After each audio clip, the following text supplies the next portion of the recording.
Unbiased Trader, and this is the importance of goals. I'm going to try and sum down this topic. It is a bit bigger than I think most people think because there's a lot that goes into creating good goals and creating goals that are achievable or that push you enough and all those like etc things. But I'm just going to go into a very short summary of what I do for these goals and what I think you guys could implement into your trading. So first is daily goals. Daily goals are really useful. This is how I have it laid out in Excel. This is in like my morning planning part of Excel, and I have a color coding system. So I have 3 tries on every one of these goals. Ideally, I want to be completing them, ideally first or second try. But the third try is the whole day I just focus solely on that goal. And I just have to achieve it. And if I don't, then it's I know for that week I've performed really badly because I haven't met my goal 3 times. And then I have a little color coding system here for the days of the week, so I know if I've passed it or whatever, so I can see like how the week went. And then I just at the end of the day select if I did it or if I didn't do it. And these goals aren't monetary, they aren't P&L based, they aren't anything like that. I've learned how to create my goals all from Atomic Habits and the Daily Coach. So definitely, I recommend reading both those books for the summer if you have time or if the market's slow. Really good books to read. I'll probably reread them. But yeah, so no monetary goals. They're all based off process or things I want to be able to say very easily yes or no. So like for this example, no subpar setups. I know my setups pretty well now, so I can identify, was that a subpar setup? Yes or no? And then I just know if I've traded or not, right? Um, and these are like the main key points I'd say is it keeps you focused on what matters. You don't want to be focusing on P&L or if you're red or green on the day. You just want to be focusing on, well, did I complete my goal today, right? Obviously, if you complete your goal and you somehow had like above a max loss, then it still was a bad day even though you completed the goal. But ideally, apart from that, if you complete your goal, you should be pretty happy with yourself. I at least try and do that for myself. It's easier said than done to just be happy on a red day, even though you've completed your goal. But you know, you have to try and make do. Easily know if you did good or bad on the day. I think this is just been a really important thing for me. Trading can be so emotionally draining, and on a day where I'm red, but I did everything good, I just feel like shit. I think most people feel like shit until you become a more experienced trader. And this is just, at least one way to help me feel a bit better. I can just be like, well, I completed my goal. At least I did that. Like, you did something productive today. Make sure to identify key issues. This is really important. If every day you're going into or every night you're thinking about what you did and what your goal should be for the next day, it makes you think of that 1% improvement of what you could do the next day to just make you a bit better. And sometimes I put the same goal sometimes. If I think I did it, but this is a really key issue for me and I want to see if I can do 2 days of doing this goal, then sometimes I put for 2 days. So yeah, you can adapt it to what you think is best, but it is a really useful technique. And lastly, it's goals for the week.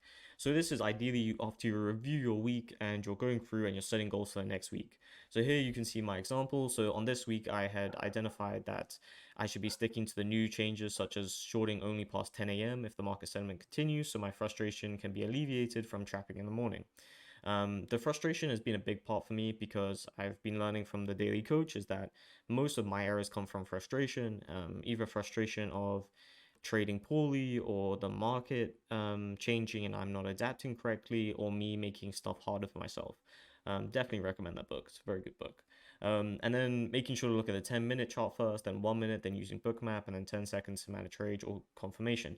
I've changed this slightly from this week that I'm showing the example, but this was really useful for me to, try and use that as my main focus for the week. I even I stuck 1, 2, and 3 on my monitors so I can see, what way I should be looking at the process.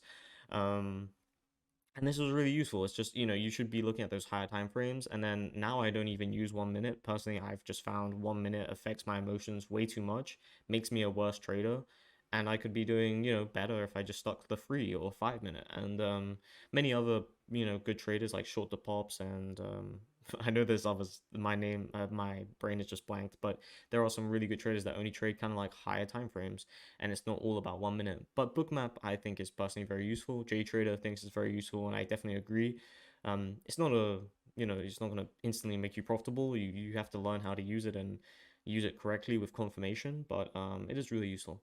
And then lastly, my goal was reducing max loss for every consecutive big win day to minimize the overconfident blow up day. This was from Lance because I was talking to him about how I could improve. Like, I have a very good tendency of doing really good for like 4 or 5 days, then boom, big blow up day where I take a max loss for like no reason or whatever. Um, and this has been my way to kind of counteract that is by reducing my max loss size for every like winning day, like big winning day. I know this is really contrarian. I think most traders, try and add size or whatever if they're winning a lot, but for me, it's taken me ages to realize, but that's just not for me. For me, I become too confident and I'm not evolved enough as a trader to just reduce that confidence in me. I don't know how to do that yet, so this is kind of my way of doing it, um, physically, I guess. And these goals are really useful. They help you identify if you did good for the week, so you can look back on the week and be like, okay, did I complete 3 out of the 4 goals? I recommend not setting more than 5 goals. 5 goals is a lot. I ideally set 3, and they're not like very intensive.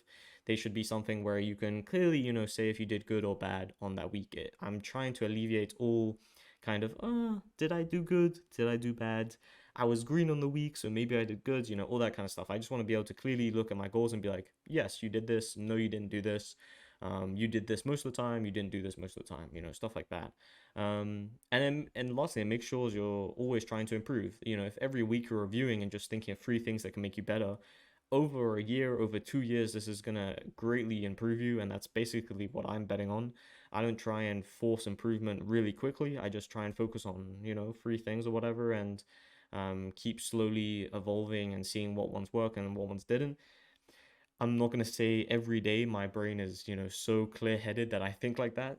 Some days I do just want to be the best, and I can't be at the moment. But um, this is really a really good way of just slowly making sure you're always improving, and no matter what, even if you're having red days, you're gonna be doing something productive and hopefully feeling a bit better because you completed a goal or you did something correctly for the process. So yeah, thank you for watching. I hope this video helps, and I hope you implement your goals.